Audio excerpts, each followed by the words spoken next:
கால பள்ளத்தில் மூட குழியில் புராண புழுதி மூடி கிடந்தான் முருகன்.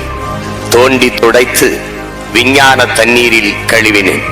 ஒற்றை துணி சற்றை அசைவுற நெற்றி சுடர் பற்றி பரவிட வெற்றி திரு வேலுக்கு அதிபதி உயிர் கொண்டான். ஒற்றை துணி சற்றை அசைவுற நெற்றி சுடர் பற்றி பரவிட வெற்றி திரு வேலுக்கு அதிபதி உயிர் கொண்டான். கடவுளா நீ என்றேன். மூத்த குடி காத்த மூதாதை என்றான். குன்றில் ஏன் குடி என்றேன். ஆதி மனிதன் குடில் அதுதானே என்றார். குளிர்மலையில் ஏன் குறையுடை கொண்டாய் என்றேன்.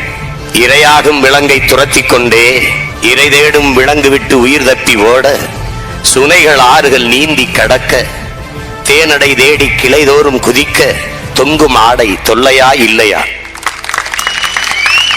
இன்னொன்றையும் நெஞ்சில் எழுது, நெசவு கண்டது குறிஞ்சியில் அல்ல மறவாதே அது மருதம் என்றான். படையலுக்கேன் தேனும் திணைவாவும் முருகா, படையலுக்கேன் முருகா தேனும் திணைமாவும்.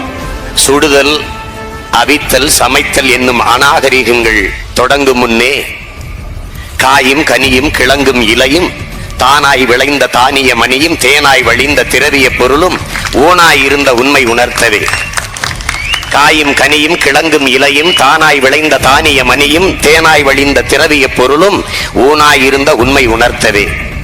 கொடியில் சேவல் வரக்கும் செய்தி என்னவோ, வேட்டை களைப்பில் மரணம் போல் உறங்கும் எங்களை அதிகாலையில் எழுப்பும் முதல் பறவை அதுதானே என்றார்.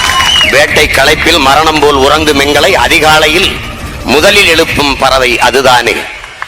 போகட்டும், வேலோடு நீ அலையும் வினோதம், கல்லாயுதம் தோற்ற விடத்து வேலாயுதம் கண்ட முதல் மனிதன் நான் என்றார். வேலின் தொழில்கள் விளம்ப கேள், வேலின் தொழில்கள் விளம்ப கேள்.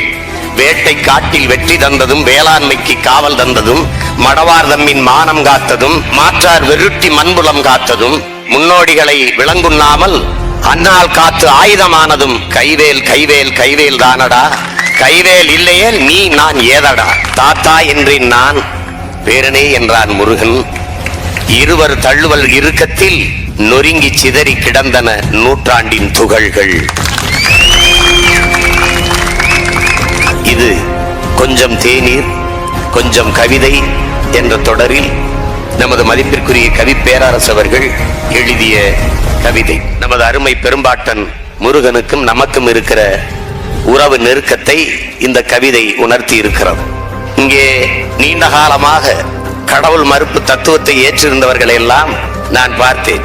பறை அடித்து வேலேந்தி காவடி தூக்கி வேல் வேல் வெற்றிவேல் என்று அந்த முழக்கத்தை காதில் கேட்ட உடனேயே ஆளாளுக்கு அருள் வந்து ஆடியதையெல்லாம்